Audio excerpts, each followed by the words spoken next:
On accueille les adultes, des élèves moniteurs éducateurs, donc on a 2 promotions de 45, un peu moins d'une centaine d'élèves, un peu à part, qui ont entre les années où il y a eu le plus d'écart, la plus jeune avait 19 ans et le plus âgé 54 ans, qui se préparent à devenir moniteurs éducateurs, donc à travailler au service de personnes en situation d'exclusion, dans l'éducation spécialisée, et puis pour accompagner des personnes en situation de handicap.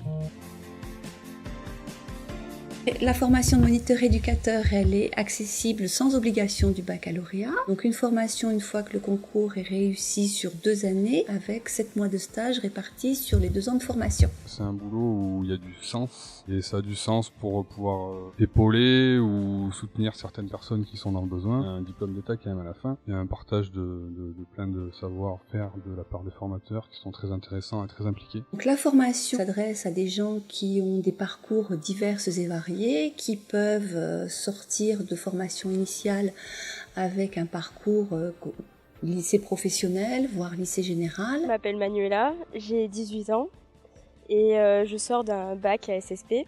J'ai passé mon concours la même année que mon bac. Je recherche surtout des connaissances plutôt théoriques mais aussi pratiques parce que dans le bac SSP c'est plutôt du médico-social et là on est aussi sur du social.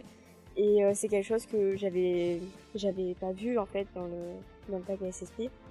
Et du coup pour après me former en tant que moniteur éducateur. Mais aussi des personnes qui ont déjà des parcours professionnels, des expériences professionnelles à partir du diplôme d'aide médico-psychologique ou d'autres parcours et envisager des reconversions professionnelles. Le centre a été créé en 2002, il a ouvert en 2002 et il y avait un réel besoin de formation et de formation à proximité, c'est-à-dire des personnes qui n'avaient pas forcément la possibilité ou pour qui c'était difficile d'envisager d'aller se former sur Lyon, sur Grenoble ou ailleurs. Donc la volonté de mettre à disposition une formation accessible à point de vue géographique, mais aussi pour que ces gens restent à travailler, je dirais, sur notre secteur Drôme-Ardèche et évitent de s'expatrier après s'être formés sur le secteur lyonnais ou autre.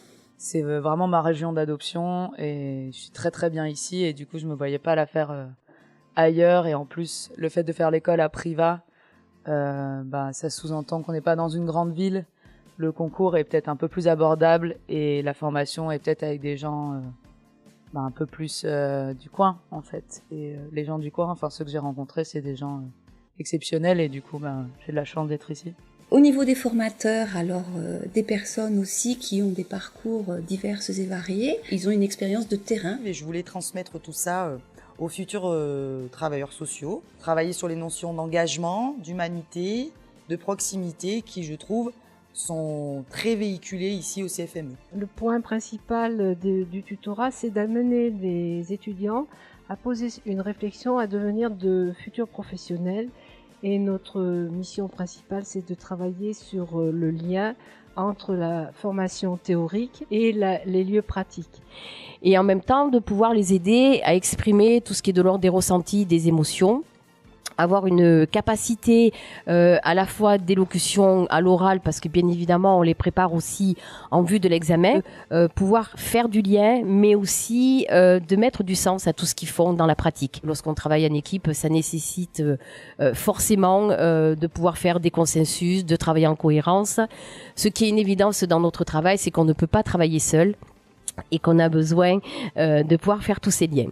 Ici, on met en place des ateliers qu'on appelle de techniques éducatives, qui sont des médias, donc du coup, pour permettre aux étudiants d'être dans l'expérimentation de ces savoir-faire, de ces compétences, pour mieux comprendre et acquérir ces savoir-faire pour pouvoir les réutiliser dans une projection professionnelle.